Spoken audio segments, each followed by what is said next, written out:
आरा के सदर अस्पताल में जमकर हंगामा, पुलिस के सामने ही जख्मी युवक की पिटाई। बिहार के भोजपुर जिले के आरा से अभी एक बड़ी खबर सामने आ रही है, जहां आरा सदर अस्पताल में जमकर हंगामा और मारपीट हुआ है।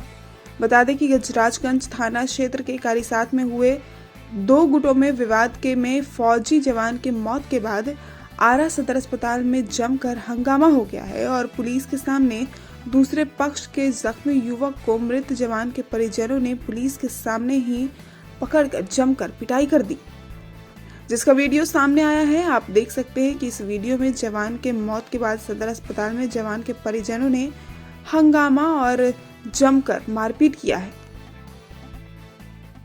भोजपुर न्यूज के लिए आरा से तारकेश्वर प्रसाद की रिपोर्ट।